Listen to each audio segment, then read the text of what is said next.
12 important uses of to. जब बात करें टू यानी कि TO2 की बात जब हम करते हैं तो हमें पता है इसका यूज एज अ प्रीपोजिशन के रूप में करें या तो किसी हेल्पिंग वर्ब के साथ टू का यूज कर दे, हमारा काम खत्म हो जाएगा। लेकिन गाइस क्या इसका सिर्फ 2 ही यूजेस है? जी नहीं, इसकी बहुत ही डिफरेंट यूजेस होते हैं। इसके हिंदी मीनिंग देख लीजिए, के लिए, को, करना ही चाहिए, के प्रति, वाला है, दूरी बताने के लिए, ऐसा 12 आपको दिख रहा होगा।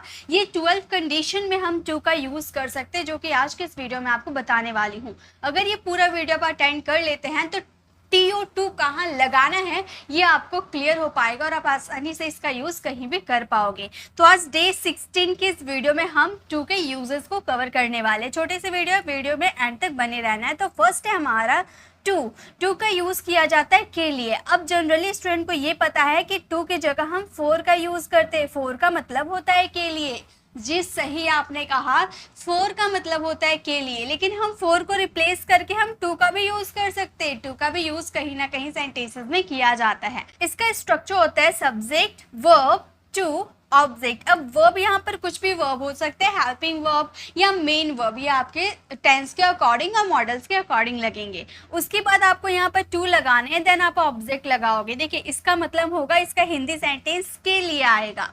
वह मदद के लिए गया, वह मदद के लिए गया, he went to the help, he went to the help. To का यूज हम के लिए के सेंस में किए।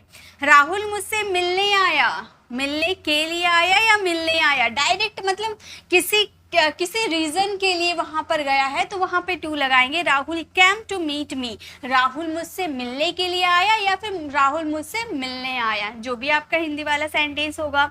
वह मेरे लिए आया, तो यहाँ पे आप टू का भी यूज कर सकते हो और फोर का भी यूज कर सकते हो, दोनों का मतलब ही के लिए होता है, तो आप टू का भी यूज करके इसे बना सकते हो। तो इसका आंसर आपको कमेंट में करना है, ठीक है।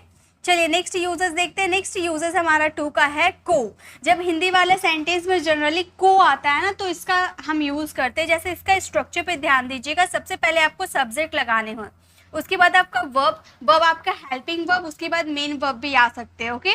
उसके बाद आपको ऑब्जेक्ट लगाने टू, उसके बाद फिर ऑब्जेक्ट। तो यहाँ पे आपने जो यूज किया ये आपका डायरेक्ट ऑब्जेक्ट होगा और दूसरा आपका इनडायरेक्ट ऑब्जेक्ट होगा। यहाँ पर दो आपका ऑब्जेक्ट आएगा और दोनों ऑब्जेक्ट के बीच में आपको टू का यूज करना। एग्जाम्पल के थ्रू समझाती हूँ। जैसे आप बहुत बार ऐसे सेंटेंसेस बोलते हो ना जिनमें दो ऑब्जेक्ट होता है। ऑब्जेक्ट होते क्या है, क्या आपको ये पता है गाइस? ऑब्जेक्ट वे होते हैं जिनपे कार्य किया जाता है। जैसे रिया अपनी माँ को एक किताब दी, तो रिया यहाँ पे सब्जेक्ट हो गई क्योंकि देने का काम रिया कर रही है। रिया किसे दी?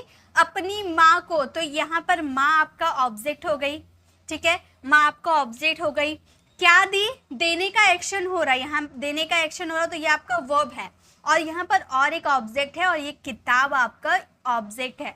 तो यहाँ पे पहले एक्शन क्या हो रहा है? किताब देने का, यानी कि ये हमारा डायरेक्ट ऑब्जेक्ट हो गया और माँ हमारी इनडायरेक्ट ऑब्जेक्ट हो गई, ठीक है। जैसे Riya gave a book, a book हमारा क्या है? डायरेक्ट ऑब्जेक्ट है। टू हर मदर क्या है? इनडायरेक्ट ऑब्जेक्ट है। दो ऑब्जेक्ट के बीच में हमने टू का यूज किया, तो Riya gave a book to her mother. यानी कि जब आपके सेंटेंसेस में दो ऑब्जेक्ट वर्क करते हैं तो दोनों को जोड़ने के लिए वहां पे टू का यूज किया जाता है। नेक्स्ट सेंटेंस, रोहन उसको अपना मोबाइल दिया, या फिर चलो उसको नहीं रहता, सिर्फ ऐसे रहता। को का हिंदी मीनिंग ही भूल जाओ, बस याद रखो दो ऑब्जेक्ट के बीच में आपको टू का यूज करना है। रोहन उसे अपना मोबाइल दिया, ऐसे भी तो बोल सकते हैं। तो हम बोलेंगे रोहन। यहाँ पर ऑब्जेक्ट देखिए कितना ऑब्जेक्ट हुआ, सब्जेक्ट तो रोहन हो गया, ठीक है। सब्जेक्ट हमारा रोहन है, देने का एक्शन हो रहा यानी कि देना हमारा वर्ब है। उससे, किसे दे रहा? उससे, है ना। तो उसे यहाँ पर क्या है? ऑब्जेक्ट है। क्या दे रहा? मोबाइल दे रहा, यानी कि ये भी ऑब्जेक्ट है। दो ऑब्जेक्ट है तो पहले वो मोबाइल दे रहा, किसे? उसे दे रहा है ना, तो मोबाइल आपका डायरेक्ट ऑब्जेक्ट और उसे आपका indirect object. Rohan gave his mobile to him, to का यूज किए ना, Rohan gave his mobile to him. उसने अपने पापा को पैसे दिए, ये सेंटेंस आप फ्रेम कीजिएगा और इसका आंसर कमेंट में दीजिएगा, ठीक है। यानी कि दो ऑब्जेक्ट रहेगा तो उसके बीच में आपको टू का यूज करना होगा। नेक्स्ट टू का यूज करते हैं नी चाहिए, मतलब करना ही चाहिए।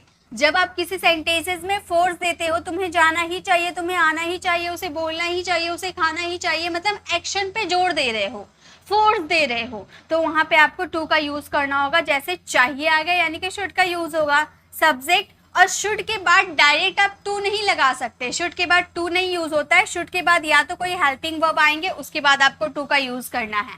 तो शुड के बाद हमने हैव का यूज कर दिया, उसके बाद हमने टू का यूज कर दिया। तो subject should have to, verb का फर्स्ट फॉर्म एंड ऑब्जेक्ट। जैसे तुम्हें बाजार जाना ही चाहिए, आपने किसी को एडवाइस दिया और एडवाइस में थोड़ा जोड़ है, तुम्हें मार्केट जाना ही चाहिए, तुम्हें पढ़ना ही चाहिए, तो तुम्हें बाजार जाना ही चाहिए, you should have to go to market. तो यहाँ पे टू आपका, यहाँ टू का यूजेस है, यहाँ तो गो के साथ हमने टू का यूज किया, इसे मत देखिएगा, ये आपका मेन वर्ब कर रहा है, ठीक है। जैसे तुम्हें बाजार जाना ही चाहिए, तुम्हें स्कूल जाना ही चाहिए, you should have to go to school, या तुम्हें घर जाना ही चाहिए, तो हम बोलेंगे you should have to go home. Go to home कभी मत यूज कीजिएगा, गो टू होम कभी कोई वर्ड नहीं होता है, गो होम होता है। Go to market, go to school, go to Delhi, कुछ भी आप यूज कीजिए तब यहाँ पर टू का यूज होगा, लेकिन होम बोलोगे तो यहाँ टू का यूज नहीं होता है, गो होम होता है, याद रखिएगा, ठीक है।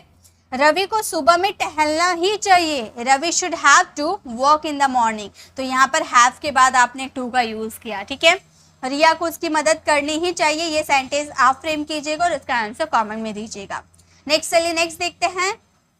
नेक्स्ट है टू का यूज करेंगे के प्रति के सेंस में, ठीक है। के प्रति, जैसे मैं अपने लक्ष्य के प्रति समर्पित हूं, यानी कि मेरा सारा फोकस मेरे लक्ष्य पे है, ओके। तो हम बोलेंगे I am dedicated to my goal, I am dedicated to my goal मतलब मैं अपने लक्ष्य के प्रति समर्पित हूँ। तुम्हें अपने भविष्य के प्रति सावधान रहना चाहिए, होना चाहिए। You should be careful to your future, किसके प्रति? अपने भविष्य के प्रति, टू योर फ्यूचर। हम लोगों को अपने माता पिता के प्रति जिम्मेदार होना चाहिए, ये सेंटेंस आप फ्रेम कीजिएगा और इसका आंसर कमेंट में दीजिएगा, ठीक है। नेक्स्ट है टू का यूज करेंगे करना पड़ेगा, मतलब आपको फ्यूचर में कोई चीज करना पड़ेगा, कोई काम है जो आपको करना पड़ेगा, आगे की आपके सेंटेंस में आ रहा है, यानी कि फ्यूचर में वर्क करता है। तो हम जब आपको कोई काम करना पड़ेगा, यानी कि आपके सेंटेंसेस में कंपल्सन है, आपके सेंटेंसेस में मजबूरी है, तो मजबूरी के लिए यहाँ पर आपको फ्यूचर में विल हैव टू का यूज करना है। विल हैव के साथ आपने टू का यूज कर दिया, ओके। जैसे उसे वहाँ काम करना पड़ेगा, वो चाहे या ना चाहे उसे वहाँ काम करना पड़ेगा, he will have to work there, तो विल हैव के साथ हमने टू का यूज किया। मुझे उसके साथ जाना पड़ेगा, I will have to go with him, तुम्हें यहाँ अकेले रहना पड़ेगा, ये सेंटेंस आप फ्रेम कीजिएगा और इसका आंसर कमेंट में दीजिएगा। चलिए नेक्स्ट देखते हैं, नेक्स्ट क्या है। तो गाइस अब हमारा नेक्स्ट है टू का यूज करेंगे करना पड़ता है या करना पड़ता था। अभी हम लोगों ने वो कंपल्सन के लिए देखा जहाँ फ्यूचर के बारे में हम देखे, यहाँ भी आपका कंपल्सन शो करेगा, लेकिन ये प्रेजेंट या पास्ट के अकॉर्डिंग शो करेगा, ठीक है। तो प्रेजेंट की अगर बात करोगे तो हैज हैव के साथ आप टू का यूज करोगे, अगर पास्ट की बात करोगे तो हैड के साथ आप टू का यूज करोगे।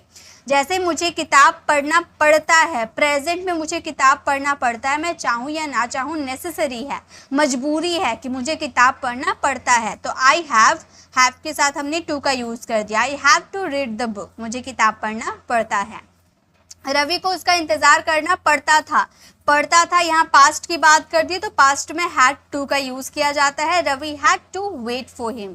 हम लोगों को दिन भर काम करना पड़ता है, ये सेंटेंस आप फ्रेम करना और इसका आंसर कमेंट में देना। चलिए नेक्स्ट देखते हैं। नेक्स्ट अब हमारा टू का यूज है, टू का यूज करेंगे टाइम बताने के लिए। जनरली हम जब ऐसे टाइम बताते हैं ना कि अभी 7:45 बजे हैं, अभी 8:15 बजे हैं, ऐसे वाले सेंटेंसेस बताने के लिए वहाँ पर टू का यूज किया जाता है। जैसे 7:15, 5:03, तो यहाँ पे टू का यूज हुआ है ना, तो ये वाले टाइम बताने के लिए आपको टू का यूज करना होता है। जैसे कि देखिए 7:45 बजा है, जब आपको ऐसे बोलना हो ना 7:45 बजा, यानी कि 7:45 जिसे हम बोलते हैं, तो 7:45 बजा है, इसे आपको बताना होगा तो आप ऐसे बोलोगे, इट इज 7:45, इट इज 7:45, 7:45 यानी कि 7:45 बजा है, 8 बजने में 2 मिनट बाकी है। अब ऐसे बहुत सारे सेंटेंसेस बोलते हो तो आप बोलोगे it is 2 minutes to 8, it is 2 minutes, यानी कि 8 बजने में 2 मिनट बाकी है। तो टू का यूज करके हम बनाए 11:15 बजे हैं, ये सेंटेंस आप फ्रेम करना और इसका आंसर कमेंट में देना। तो टाइम बताने के लिए हमने टू का यूज किया,